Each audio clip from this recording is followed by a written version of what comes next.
BNP, জামাত, হেফাজতে ইসলাম, বাম মঞ্চ, বৈষম্যবিরোধী ছাত্র আন্দোলন, নাগরিক কমিটি সহ জুলাই গণঅভ্যুত্থানে অংশগ্রহণকারী প্রায় সকল শক্তি এবং রাজনৈতিক দল উপস্থিত ছিলেন। এই বৈঠকে জুলাই গণঅভ্যুত্থান ঘোষণাপত্র প্রণয়নের ব্যাপারে ঐক্যমত পোষণ করা হয়েছে। সবাই বলেছেন এই ধরনের একটা ঘোষণাপত্র দরকার আছে, তবে এখানে অনেক সাজেশন এসেছে। মোটা দাগে বলে এই সাজেশনগুলোর মধ্যে ছিল এই ঘোষণাপত্রে সবার অবদান ঠিকমতো করে বলতে হবে এবং এই ঘোষণাপত্রের ধারাবাহিকতা ঠিকমতো উল্লেখ করতে হবে। এই ঘোষণাপত্রের নেচারটা কি হবে, এটা পলিটিক্যাল বা রাজনৈতিক পলিটিক্যাল নেচার বা লিগাল নেচারটা কি হবে সেটা স্পষ্ট করতে হবে। এবং সবচেয়ে বেশি গুরুত্ব দিয়ে যেটা বলা হয়েছে, এই ঘোষণাপত্রটা আরও বেশি আলোচনার ভিত্তিতে জুলাই গণঅভ্যুত্থানের পক্ষের যে রাজনৈতিক দল, শক্তি, ছাত্র আন্দোলন, ছাত্র জনতা, তাদের বিভিন্ন ফোরাম, এদের মধ্যে আরও ইন্টেন্সিভ, আরও অনেক বেশি আলোচনার মাধ্যমে সর্বসম্মতিক্রমে এটাকে প্রণয়ন করতে হবে এবং এটার জন্য যতটা সময় লাগা প্রয়োজন ততটা সময় নেওয়া যেতে পারে, তবে চেষ্টা করা উচিত যাতে অযথা কাল বিলম্ব না হয়, অযথা সময়ক্ষেপণ না হয়। তো সবাই একমত পোষণ করেছেন সবার ঐক্যমতের ভিত্তিতে আরও নিবিড় আলোচনার ভিত্তিতে এই ধরনের একটি ডকুমেন্ট প্রস্তুত হওয়া উচিত।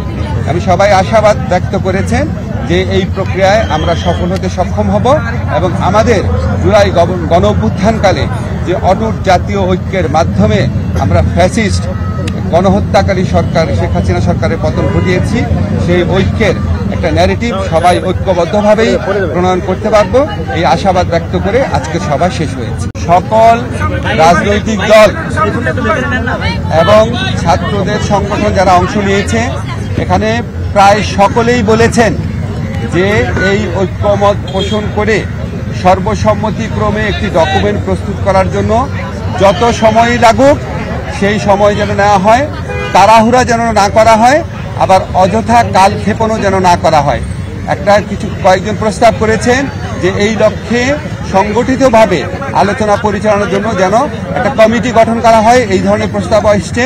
আমরা এই সকল প্রস্তাব অ্যাক্টিভলি বিবেচনা করে দ্রুত সিদ্ধান্ত নিব।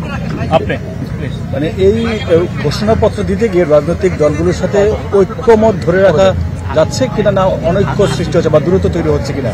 মানে রাজনৈতিক দলগুলোর মধ্যে কোনো রকম দূরত্ব সৃষ্টি হয় নাই, শুধুমাত্র প্রসেস নিয়ে কি পদ্ধতিতে আলোচনা করা হবে সেটা নিয়ে বিভিন্ন রকম মতামত এসছে।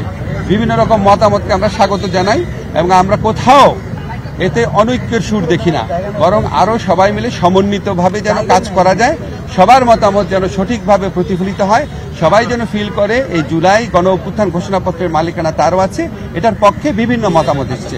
আমরা মনে করি এটা আরো সুদৃঢ় ঐক্যের পথে আরো সহায়ক হবে এই মতামতগুলো। এটা নিয়ে কি ফার্দার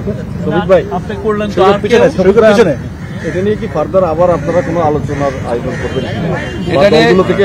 এটা নিয়ে ফার্দার বিভিন্ন রকম আলোচনা হতে পারে, কমিটি হতে পারে, দ্বিপাক্ষিক আলোচনা হতে পারে, সেগুলি বিষয়ে আমরা অ্যাক্টিভলি বিবেচনা করে আমরা ওনাদের পরামর্শের ভিত্তিতে খুব দ্রুত একটা কর্মকৌশল ঠিক করব।